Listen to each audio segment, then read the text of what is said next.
ኧረ ክያ ትላለች እናቱ። ድልን አርጎ የለ ከነቅንጭላቱ ወርቅን ተጎናጽፎ ከነቅንጭላቱ። እስቲ ንኩትና ጠብ ትበል ደሙ ክያ አይደለም ወይ የአብርሃም ወንድሙ? እንዴ ይቀጥላል።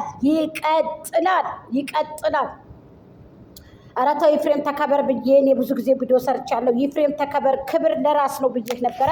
እምቢ ብለሃል። አሁን ዋጋህን ሰጡህ። የታባክንስ ወራዳ፣ በሶሻል ሚዲያ ዘላለም አለምህን እየተዋረድክ በሶሻል ሚዲያ እየተንቋሸሽክ እየተዋረድክ እንግዲህ ይሄውልህ ቀመስክ አይደለም ገና ትቀምሳለህ ማለት ነው። እሽሩሩ ብዬህ ተው ብዬህ ይኸው ተዋረድከው። በሶሻል ሚዲያው ክያደበደበህ ይኸው በአደባባይ ስትዋረድ ትኖራለህ። የማንም መሳቂያ ኤፍሬም ጂሉ ወንድሙን የሸጠ ወንድሙን በገንዘብ ለውርስ ብሎ ለገንዘብ ብሎ ወንድሙን የደበደበ ወንድሙን ያንቋሸሸ ወንድሙን የጣለ ኤፍሬም ይባላል። የጉታጀራ ጅል ማለት ነው። ስለዚህ አሁን ዋጋህን አግኝተሃል፣ ምስህን አግኝተሃል። ይቀጥላል። ድል ለአብርሃም ታደሰ፣ ድል ለክያ፣ ድል በዙሪያው ለአብርሃም በጎ ስራ ለሚሰሩት ለሄርሜላ፣ ድል ለጎጃም ሚዲያ፣ ድል ለዳኒሻ። በቃ ሌሎችን ተዋቸው። እንዲሁም ለስራ ባልደረቦች ለመዳም ቅመሞች በሙሉ በቃ እንደ እነሱ ስለምን ይቀራሉ? ድል ለአብርሃም ቲሞች፣ ድል ለሄርሜላ ቲሞች፣ በቃ ለክያ ቲሞች እንዲሁም ማለት ነው። ምክንያቱም እነሱ አንድ ጉርብ ስለሆነኛ ማለት ነው። ሌሎችም የመዳም ቅመሞች አሉ። ይቀጥላል እና አስፈላጊ ከሆነ እኔ እንደነሱ ምቀኛ አይደሉም። ሌላው ርዕስ በመስረቅ ታምሌል በመስረቅ ምናምን ነገር ነው የሚታወቀው ማለት ነው። ምቀኝነት ጎጃም እንደዚህ ያለ ምናምን።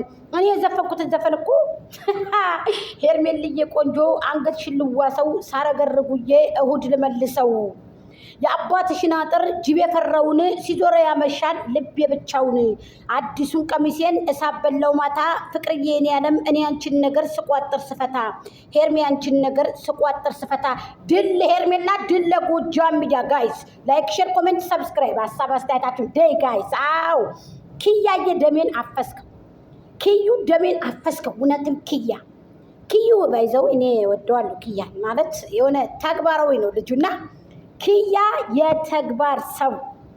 ይሄው በአደባባይ በሶሻል ሚዲያ አሳየህ። ጀግና ነህ በለው። አሁንም ቀጥቅጠው፣ ገና ይቀረዋል። ይቀጥቅጥልንና እኛ እንደሰት፣ ድል እናድርግ፣ አብረንህ እንጎናጸፍ ድልን። ይሄ ነው። ጋሽዬም እንግዲህ ዛሬ ባይዘው ድል አለ ዛሬ። አንተም ክያ ከሱ ድል አሳየህን። ጋሽዬም ደግሞ እንግዲህ ሄርሚን አግኝቶ እንግዲህ በአንድ ላይ እንግዲህ የተወያዩ የአብርሃም እንግዲህ እንዴት ነው ማለት ብዙዎቹ እንግዲህ ቤተሰቦቹ ዘመድ አዝማዶቹ እንግዲህ የሚገናኙበት ነው። የአብርሃም ቻናል ብዙ የተደከመበት ብዙ መስዋዕትነት የተከፈለበት ብዙ ነገሮች የተደረገበት ነው እና ስለዚህ ያው ሰብሰብ ብላችሁ ደመቅመቅ አድርጋችሁ እንዲሁም ጋይስ ላይኳን እንዴ ሰብስክራይብ አረተቡ ጋይስ። እንዴ ጎጃም እኮ ነው። ምን ናችሁ ነው? እንደኔ የሚሰራ አለ እንዴ? እንደኔ የሚታገል አለ እንዴ? ለነዚህ ሰዎች ምን ናችሁ ነው? ለጥላት አሳልፌ የማልሰጥ ጀግና እኮ ነኝ። እኔም እኮ ክዩን እኮ ነኝ። እዛ ለመሄደን አትተው። እኔም ጎጃም ሚዲያ እኮ እንደ ክያ እኮ ነኝ። እንዴ እንደውም ክዩ ዛሬ ሽጉጥ በቀኝ እጅ አቀብለን ነበረ። ቀልድ የለም። የምሬን ነው የምልህ። እንዲህ አለመኖሬ ሽጉጥን ካክዩ ብዬ ቀስ ብዬ የመጣሁበትን አላሳወቅም። በቀኝ እጅ አቀብዬ በግራ እጅ ጥፍ ብዬ ነበር የምወጣ ማለት ነው። እኔ በሆነ ለማንኛውም ትፍ ብለና እየጠጣሁ እኔ ምን አገባኝ ብሏል። ቢሆንም ይሆናል፣ ባይሆን ምን አባቱ ሰርተን እንበላለን። ሰፊ ነው መሬቱ፣ ግዛቱ ሰፊ ነው፣ መሬቱ ሰፊ ነው። ስለዚህ ይህ ልጅ ምንድን ነው አላማው? ምንድን ነው? ከነዚህ ከሁለት ፍቅረኛሞች ገብቶ አለቀልቃለሁ ብሎ በገዛጁ ወራዳ የወንድሙን ንብረት እበላለሁ ጠጣለሁ ብሎ የተንኮላሸ በሉት። ኤፍሬምን ቀጥቅጡ። አስፈላጊ ከሆነ ከጎናችሁ ነን። ክዩ አስፈላጊ ከሆነ መደወል ይቻላል። በቃ መደወል ይቻላል። ክዩዬ መደወል የታባቱን አልጫ የወንድ አልጫ ተዋላል ነው እንዴ? ተዋል ነው እኮ እናንተ ዝም በሉ። የዛ ቤት ሰው ያውራ። ከአንበሳ ጉሮሮ ከክዩ ጉሮሮ ማን ይወጣል ስጋ?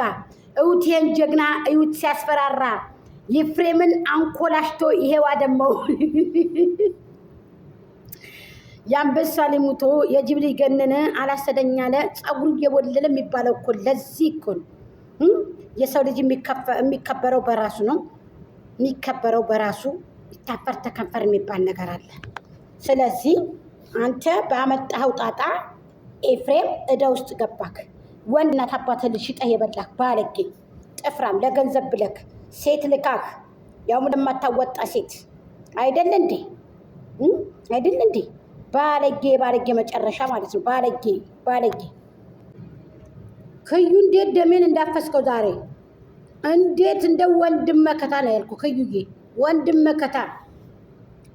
መከታ ይሄ ነው ከሆነ አይቀር ይሄ ነው። ደግ አድርገሃል። እሰይ እንዲሁ ደስ ነው ያለ ክዩ፣ ደስ ያለኝ ይሄንን ይሄ ጭንጋፊ የእንግዳ ልጅ የመሰለ ደግ አደረክልን። እኛ ተቃጠልን እኮ ክዩ ተቃጠል። ተው ብለህ ነው ሊሰማን መሰለክ እንዴ ክዩ? እንዴ ወንድሙን ያንኮላሸ ወንድሙን የከዳ ይሄ ታዲያ ሰው ነው እንዴ? ሰው አይደለም እኮ ይሄ ባለጌ፣ የሰው ባለጌ። ላይክ ሼር አድርጉት። እየበላሁ ነው። ላይክ ሼር፣ ኮሜንት፣ ሰብስክራይብ አድርጉት። ጎጃሜ ይተቻሉ እኮ በተለይ የደመቁ በጎች እኔን ይተቻሉ። እኔን ማለት አትችሉም። ባይዘወይ አሞት